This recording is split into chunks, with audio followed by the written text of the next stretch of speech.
Halo semua, pada bagian ini saya dan teman-teman saya akan menjelaskan mengenai logika, khususnya pada bahasa pemrograman Python.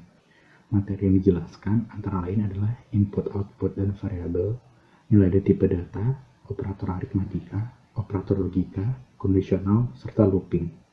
Sekarang saya akan membahas mengenai input, output, dan variabel. Pada bahasa Python sendiri, sintaks yang digunakan cukup sederhana. Jika kita ingin mengassign suatu value ke variabel, bisa langsung kita tulis dengan A sama dengan string hello world, yang artinya adalah string hello world kita assign ke variabel yang bernama A, sehingga jika kita ingin print string tersebut, cukup dengan print A. Atau misalnya kita ingin user yang menginput stringnya sendiri sesuka dia, maka bisa kita gunakan A, string input, kemudian print A. Sekarang akan dilanjutkan dengan nilai dan tipe data. Oke, selanjutnya kita akan membahas tentang nilai dan tipe data. Nah, di dalam Python, kita memiliki beberapa tipe data. Nah, yang pertama adalah integer. Nah, integer ini adalah tipe data bilangan bulat. Nah, bilangan bulat ini seperti yang sudah kita pelajari di SD, contohnya yaitu angka 7, 64, 100, minus 64, dan lain-lain. Nah, selanjutnya ada juga tipe data float atau bilangan desimal, atau bisa juga disebut dengan bilangan pecahan. Nah, contohnya yaitu 64. Tapi untuk di Python, koma digantikan dengan titik. Jadi kalau kita biasanya menulis 64, di Python kita menulisnya 6.4. Nah, contoh lainnya ada minus 0.5, 7.6, 10.0, dan lain-lain. Nah, kemudian ada juga tipe data strings atau text. Nah, untuk membuat strings, yang perlu kita lakukan adalah membungkus nilai dengan tanda kutip. Nah, tanda kutip di sini boleh menggunakan tanda kutip 2 ataupun tanda kutip 1. Nah, fungsinya sama saja. Contohnya, kalau kalian ingin menuliskan tulisan seperti yang dicontoh, kalian boleh menggunakan kutip 2 ataupun kutip 1. Tapi, kalau kalian buat memakai kutip 2, maka awalnya harus kutip 2 dan akhirnya juga harus kutip 2. Tidak boleh awalnya kutip 2 dan akhirnya kutip 1. Nah, kemudian, tipe data yang selanjutnya adalah boolean. Nah, boolean ini digunakan untuk mempresentasikan logika, true ataupun false. Biasanya digunakan untuk pengkondisian untuk mengatur alur kerja dari program. True akan dihasilkan jika kondisinya bernilai benar, dan false dihasilkan jika kondisinya bernilai salah. Nah, sebenarnya masih ada tipe data lain yang lebih kompleks, tapi di sini kita hanya membahas yang dasar-dasarnya saja. Nah, bagian selanjutnya akan dijelaskan oleh teman saya. Sekarang, kita akan membahas operator. Operator merupakan simbol-simbol yang digunakan untuk melakukan operasi tertentu. Contoh dari operasi tersebut adalah seperti ini. Terdiri dari 2 operan dan 1 operator. Di Python sendiri, terdapat banyak operator. Beberapa di antaranya adalah sebagai berikut. Namun, pada video ini, kita hanya akan membahas 2 di antara operator tersebut, yaitu operator aritmatika dan operator perbandingan. 1. Operator aritmatika. Operator ini terdiri dari berbagai operator. Pertama, ada operator penjumlahan, yang disimbolkan dengan tanda tambah. Terus, ada operator pengurangan, yang disimbolkan dengan tanda kurang. Terus, ada operator perkalian. Nah, pada Python, untuk melakukan perkalian, kita tidak menggunakan tanda silang atau tanda X, namun kita menggunakan tanda bintang. Selanjutnya, ada pembagian. Simbolnya yaitu tanda garis miring. Terus, ada sisa bagi atau yang biasa disebut dengan mod, atau juga modulo atau modulus, merupakan sisa pembagian dari 2 operan yang disimbolkan dengan persen. Selanjutnya yaitu hasil bagi atau yang biasa disebut dengan div. Kebalikan dari mod, div ini merupakan hasil pembagian dari 2 operan yang disimbolkan dengan 2 buah garis miring. Hasil dari div ini akan dibulatkan ke bawah. Selanjutnya yaitu operator pemangkatan. Di Python terdapat operator yang berguna untuk memangkatkan suatu nilai. Simbol dari pemangkatan ini adalah 2 buah tanda bintang. Sekarang kita akan melihat contoh operasinya. 1. Ada penjumlahan, pengurangan, dan perkalian. Ini sama seperti operasi matematika biasa. 1 ditambah 3 sama dengan 4, 7 dikurang 5 sama dengan 2, 8 kali 3 sama dengan 24. Selanjutnya ada pembagian, div, dan mod. Seperti yang dapat kita lihat, untuk pembagian 5 oleh 2 menghasilkan 2,5, sedangkan 5 div 2 menghasilkan 2. Nah, yang dimana hasilnya itu dibulatkan ke bawah. Terus ada 5 di mod 2 adalah 1. Artinya, sisa pembagian dari 5 oleh 2 itu adalah 1. Selanjutnya ada pemangkatan. 2 dipangkat 5 hasilnya adalah 32. Seperti matematika yang biasa kita gunakan, Pada operasi ini terdapat juga urutan prioritas dari operatornya. Yang pertama yaitu tanda kurung. Semua operasi yang ada di dalam tanda kurung akan dieksekusi terlebih dahulu. Yang kedua yaitu pemangkatan. Pada urutan ketiga adalah perkalian, pembagian, mod, dan div. Selanjutnya yaitu tambah dan kurang. Dapat kita lihat pada contoh berikut, 3 dikali 2 dilakukan terlebih dahulu. Selanjutnya dilakukan ditambah 5 dan dikurangi 4.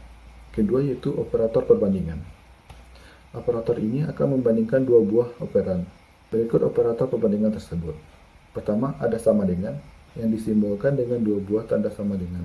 Terus ada operator tidak sama dengan, yang disimbolkan dengan tanda seru sama dengan. Lebih besar, lebih kecil, lebih besar sama dengan, lebih kecil sama dengan. Hasil yang didapatkan dari operasi dengan menggunakan operator perbandingan ini adalah sebuah boolean yang dimana nilainya adalah antara true atau false. Mari kita lihat contoh berikut. Apakah 10 sama dengan 10? Ya, maka akan menghasilkan true. Apakah 10 sama dengan 9? Tidak, maka akan menghasilkan false. Apakah 2 tidak sama dengan 4? Ya, maka menghasilkan true. Apakah 5 lebih besar dari 3? Ya, menghasilkan true. Selanjutnya, ada contoh dengan menggunakan variabel. Terdapat dua variabel, yaitu x dengan nilai 6 dan y dengan nilai 12. Apakah y lebih kecil dari atau sama dengan x? Maka didapatkan hasil false, karena 12 itu lebih besar dari 6. Sekian penjabaran tentang operator aritmatika dan perbandingan. Materi selanjutnya akan dijelaskan oleh teman saya. Selanjutnya kita akan membahas mengenai operator logika. Operator logika adalah operator yang digunakan untuk operasi logika, yaitu operasi yang melibatkan tipe data boolean yang bernilai true atau false, dan keluarannya juga berupa boolean. Kali ini kita akan membahas 3 jenis operator logika, yaitu not, or, dan and. Operator not digunakan untuk membalik nilai kebenaran. Misalkan P bernilai true, maka not P bernilai false, atau P bernilai false, maka not P akan bernilai true. Misalnya, kita tahu bahwa pernyataan 2 lebih besar dari 5 bernilai false, maka not dari 2 lebih besar dari 5 akan bernilai true. Atau pernyataan 4 mod 2 sama dengan 1 itu bernilai false, artinya not 4 mod 2 sama dengan 1 adalah pernyataan yang bernilai true. Selanjutnya adalah operator AND yang akan bernilai benar apabila kedua operan atau nilai yang dioperasikan bernilai benar. Artinya, jika ada satu saja operan yang bernilai false, maka keluarannya akan false. Contohnya, kita akan mengecek apakah suatu bilangan x itu adalah bilangan ganjil yang lebih kecil dari 8. Artinya, di sini kita akan mengecek hasil dari x lebih kecil dari 8 and x mod 2 sama dengan 1. Misalnya, kita ambil x sama dengan 5.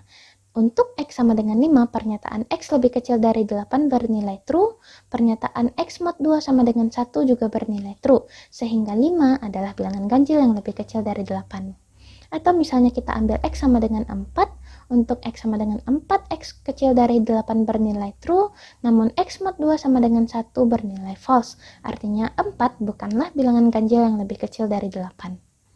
Selanjutnya adalah operator OR yang akan bernilai benar apabila setidaknya salah satu operan bernilai benar. Artinya akan mengeluarkan nilai yang salah apabila kedua booleannya bernilai salah. Misalnya kita akan mengecek bilangan x adalah bilangan ganjil atau bilangan yang lebih kecil dari 8. Dalam hal ini kita akan mencari x lebih kecil dari 8 or x mod 2 sama dengan 1. Misalnya kita ambil x sama dengan 4. Untuk x sama dengan 4, pernyataan x lebih kecil dari 8 bernilai true, namun x mod 2 sama dengan 1 bernilai false. Artinya, 4 adalah bilangan ganjil atau bilangan yang lebih kecil daripada 8 karena di sini kita menggunakan operator OR. Nah, jika kita ngambil x sama dengan 10, untuk pernyataan x lebih kecil dari 8 dan x mod 2 sama dengan 1, keduanya bernilai salah. Artinya, 10 bukanlah bilangan ganjil atau bilangan yang lebih kecil daripada 8. Operator logika juga memiliki prioritas yang pertama not, kemudian and, kemudian or. Untuk tidak menimbulkan keraguan, maka kita bisa menggunakan tanda kurung. Misalnya seperti ini. Jika A true, B false, C true, D false, A or B di dalam kurung and D, A or B-nya lah yang akan dibahas terlebih dahulu, yaitu ini akan bernilai true true and false akan menilai false. Lalu jika A or B and D tanpa tanda kurung, maka yang dibahas terlebih dahulu adalah B dan D. B and D artinya false, artinya true dan false akan menghasilkan true or false akan menghasilkan true. Nah, selanjutnya A and B akan menghasilkan false. Namun not A and B di sini yang akan dibahas terlebih dahulu adalah not A artinya not true artinya false, false and false tentu saja false. Jika kita menggunakan kurung, maka not dalam kurung A and B artinya not true and false. Not false artinya true. Dan jika A and not B, true and not false artinya juga true. Sekian penjelasan dari operator logika. Selanjutnya yaitu kondisional. Dalam pembuatan program seringkali diperlukan eksekusi perintah berdasarkan suatu kondisi tertentu. Nah, untuk menulis semua kondisi diperlukan fungsi kondisional. Ada 3 macam kondisional di Python yang dapat Anda gunakan untuk membangun logika untuk program Anda. Python itu memiliki statement if else, dan if else. Yang pertama if. If itu digunakan untuk statement utama atau kondisi utama. Contoh penggunaan if di Python, misalkan nih kita x sama dengan 0, kemudian jika if x sama dengan 0, maka kita print 0. Nah kan tadi kan x sama dengan 0, berarti hasilnya kalau kita masukkan di konsol keluarannya 0. Next, if else digunakan jika terdapat 2 buah argumen. Contoh penggunaan if else di Python yaitu misalkan x sama dengan 1, kemudian if x sama dengan 0, print 0. Else itu berarti kan selain itu, berarti kalau bukan 0 maka print bukan 0. Hasil eksekusi di konsol yaitu bukan 0 karena tadi kita input x nya 1. Kemudian next, if else digunakan jika terdapat lebih dari 2 kondisi. Misalkan 3 kondisi berarti if else, kalau 4 argumen berarti if else, seperti itu. Di sini kita 3 kondisi yaitu jika x nya positif, x nya negatif, dan x nya 0. Misalkan x itu 2, kemudian kita tulis semua argumennya, kemudian kita masukkan di konsol, maka karena tadi x nya 2 maka keluarannya adalah positif. Selanjutnya kita akan bahas looping yang dijelaskan oleh teman saya. Nah, sekarang kita akan membahas mengenai pengulangan atau dalam bahasa Inggrisnya looping. Di Python terdapat 2 buah cara untuk menggunakan pengulangan. Yang pertama ada while dan yang kedua adalah for. While dan for ini apa? Sekarang kita lihat. Jadi yang pertama kita akan membahas mengenai while. Sebelum kita masuk ke sintaks, kita pelajari dulu bagaimana while ini bekerja dari selesai. While itu melihat kondisi, kemudian menjalankan perintah jika kondisi tersebut sesuai. Jika kondisi tersebut tidak sesuai, while tidak akan menjalankan perintahnya. Oke. Sekarang kita melihat sintaksnya. While kondisi lakukan perintah. Artinya ketika kondisi ini terpenuhi atau bernilai true, kita melakukan perintah. Perintahnya ini apa saja bisa. Kita coba buat contoh dari yang paling sederhana saja. While i kecil 11 i, dan karena kita menggunakan variabel, kita deklarasi terlebih dahulu. Nah, sekarang kalau ini kita jalankan, kenapa keluarannya 0 saja? Karena kita tidak menambah nilai i-nya. Ketika nilai i-nya tidak bertambah dan hanya 0, kondisi ini akan benar dan dia selalu melakukan perintah ini. Dan karena i-nya 0 terus, maka ini akan selalu benar. Nah, oleh karena itu supaya berhenti, kita tambahkan i plus sama dengan 1. Nah, begini keluarannya. Sesuai dengan yang kita inginkan. Selanjutnya, kita akan melihat mengenai for. Sama seperti sebelumnya, kita lihat terlebih dahulu dari alur programnya. Kita melakukan inisiasi. Kemudian dari inisiasi tersebut, kita melihat apakah kondisinya benar atau tidak. Jika kondisinya benar, maka nilai awal tersebut akan bertambah atau berkurang sesuai dengan keinginan kita. Dan jika kondisinya tidak sesuai, maka for tidak menjalankan perintah. Sekarang kita lihat dari sintaksnya. Sintaks umum adalah seperti ini. For nama variabel, in range nilai awal, nilai akhir, increment, decrement, lakukan perintah. Ini semua berupa integer atau bilangan bulat. Jadi kita buat contoh dari yang paling sederhana. Nilai awalnya 0, nilai akhirnya 11, dan incrementnya misalkan 1. Yang paling sederhana kita lakukan print nama variabel. Nah, sekarang kalau kita run, keluarannya akan sama seperti yang while tadi. 0, 1, 2, 3, 4, sampai 10. Nah, kenapa 11 tidak termasuk? Ketika kita menulis seperti ini, artinya adalah nama variabel kecil 11 dan besar sama dengan 1. Dan bertambah sebanyak 1. Sekarang kalau ini kita tulis incrementnya 2 misalnya, ini akan bertambah 2. Nah, kembalikan ke 1. Untuk for pada Python, sayangnya tidak hanya 1, ada 3 buah. Yang kedua adalah bentuk yang menggunakan nilai awal, nilai akhir dengan basic incrementnya 1. Jika hanya seperti ini, maka kita bisa simpulkan bahwa for yang di bawah ini adalah ini. Ini pasti akan menghasilkan keluaran yang sama seperti sebelumnya. Yang bagian atas akan saya hapus terlebih dahulu. Nah, sama. Nah, kemudian untuk dari for pada Python ada satu lagi, yaitu seperti ini. Kita lihat variabel.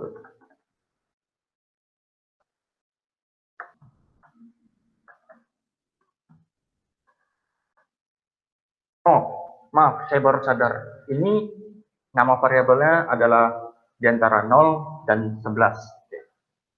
Nah, kita lanjutkan. Ketiga for ini menghasilkan keluaran yang sama. Tetapi apa bedanya? Ini kita akan selalu mulai dari 0 dan akhirnya ada di sini. Kalau ini kita bisa mengatur nama variabelnya ini mulai dari angka berapa saja. Misalkan kita ingin memulainya dari -5, maka nama variabelnya ini akan kecil 11 dan besar sama dengan -5 dengan pertambahan 1. Nah, kalau ini sama seperti yang ini tadi, kita bisa mengatur nilai awalnya berapa saja. Tetapi di sini kita lebih berfokus ke mengatur pertambahannya berapa. Kalau di sini saya buat pertambahannya 2, maka nama variabel ini akan bertambah 2 setiap loopingnya berjalan. Dan jika saya buat negatif, nama variabel akan berkurang 2 setiap perjalanan loopingnya. Oke, sekian dari for. Sekarang pengulangan secara umumnya tidak hanya 2 buah. Kita lihat ke bagian pengulangan lainnya. Ada 2 buah yang pernah muncul. Yang pertama adalah do while dan yang kedua adalah repeat until. Kita lihat do while seperti ini. Pertama, dia melakukan perintah. Lalu, dia melihat kondisi sekarang bagaimana. Jika kondisi sekarang benar atau sesuai, maka dia lakukan kembali perintahnya. Nah, jika tidak, ya, perintahnya tidak lagi dilakukan. Apa yang bisa kita analisa di sini adalah perintahnya pasti dijalankan 1 kali. Nah, kemudian yang kedua, repeat until. Mirip seperti yang tadi, tapi bertukar antara false dan true-nya. Do while, kita berbicara tentang kondisi dia menjalankan perintahnya. Kalau repeat until, kita berbicara tentang kondisi dia tidak melakukan perintah.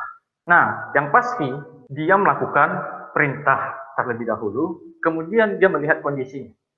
Jika kondisinya benar atau true, ya dia tidak lagi melakukan perintahnya. Nah, sekian dari pengulangan. Selanjutnya akan ada quiz yang bisa dilihat dari pop-up